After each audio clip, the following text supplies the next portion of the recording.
अभी तक आपने हरियाणा में परिवहन मंत्री अनिल विज, लोकल बॉडी मंत्री विपुल गोयल और उद्योग मंत्री राव नरवीर को ही अधिकारियों पर गरजते हुए देखा होगा। लेकिन आज हम आपको हरियाणा की एक दबंग लेडी मंत्री से मिलाने जा रहे हैं, जो कि अपने महकमे में अधिकारियों की लापरवाही पर न केवल उनकी जमकर क्लास लेती हैं, बल्कि अचानक छापेमारी करने भी पहुंच जाती हैं। जी हां, हम बात कर रहे हैं राज्य की तेज तरार और दबंग स्वास्थ्य मंत्री आरती राव की, जिन्होंने हाल ही में यमुनानगर के एक सरकारी अस्पताल में पहुंचकर खुद ही वहां की पोल खोल दी और पूरे हॉस्पिटल को सिर पर भी उठा लिया। आरती राव ने अपने विभाग के अधिकारियों की ऐसी क्लास लगाई कि हॉस्पिटल में मौजूद स्टाफ की सिट्टी पिट्टी गुम हो गई। तो चलिए आगे आपको बताते हैं कि आखिर आरती राव ने किस तरह से यमुनानगर में कहर बरपा दिया। साथ ही आपको आरती राव की बैकग्राउंड से भी अवगत करवाते हैं और बताते हैं कि हरियाणा और केंद्र की राजनीति में उनके परिवार की ऐसी क्या भूमिका है कि अहिरवाल की पूरी राजनीति उनकी उंगली के इशारे पर चलती है। दोस्तों नमस्कार, मैं हूं संजय कपूर और आप देख रहे हैं city mail news.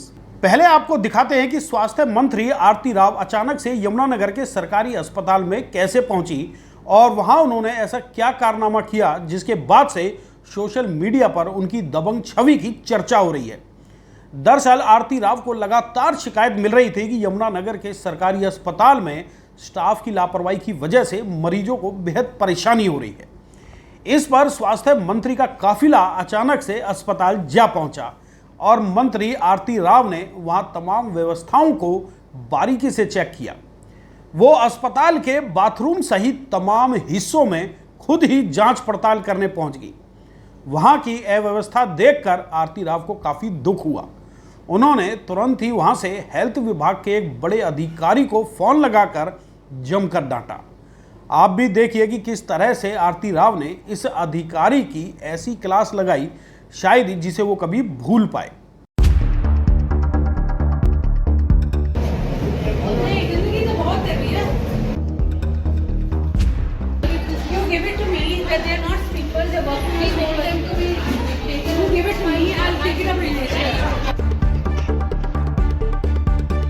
What are you saying है? ऐसे साहब हुआ है, किसी लेडी के सर के ऊपर जाके गिरी है।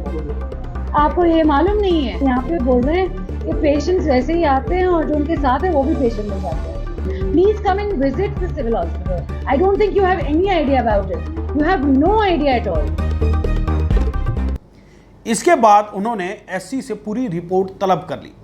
आपको ये जानकर हैरानी होगी कि अपने विभाग की शिकायत मिलने पर आरती राव तुरंत एक्शन में आ जाती हैं। तो चलिए अब आपको बताते हैं कि आरती राव का फैमिली और राजनीतिक बैकग्राउंड क्या है। वैसे तो आरती राव एक पर्वतारोही रह चुकी हैं। उन्होंने देश विदेश की तमाम चोटियों पर जाकर अपने देश का नाम रोशन किया है। ऐसी तमाम उपलब्धियों को हासिल करने के बाद आरती राव ने अपने परिवार की राजनीतिक विरासत को संभाल लिया।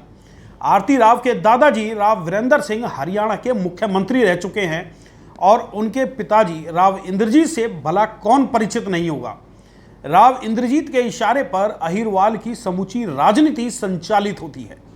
हरियाणा में अपने समर्थकों को मेयर, विधायक और मंत्री बनाना उनके बाएं हाथ का काम है। अहिरवाल से लगातार सांसद बनकर केंद्र की कांग्रेस और बीजेपी सरकारों में मंत्री बनने वाले राव इंद्रजीत ने अपनी विरासत अब बेटी आरती राव के हवाले करने का मन बना लिया। इसके चलते ही आरती राव को बीजेपी की टिकट पर न केवल चुनाव जिताया, बल्कि राज्य सरकार में मंत्री बनाकर उन्हें अपना राजनीतिक उत्तराधिकारी भी घोषित कर दिया। आरती राव ने भी अपने परिवार की विरासत को पूरी गंभीरता के साथ अपनाया है। इसका नज़ारा आप इस वीडियो में देख ही चुके होंगे कि किस तरह से वो अपने मंत्रालय के अधीन आने वाले विभागों के कामकाज को लेकर सख्त रवैया अपनाती हैं। तो चलिए दोस्तों, अब वक्त है आपकी बहुमूल्य राय का। आपने स्वास्थ्य मंत्री आरती राव के एक्शन को भी देखा और उनके राजनीतिक बैकग्राउंड से भी रूबरू हुए। अब इस पर आपका क्या कहना है, कृपया कमेंट बॉक्स में अपने विचार जरूर शेयर करें।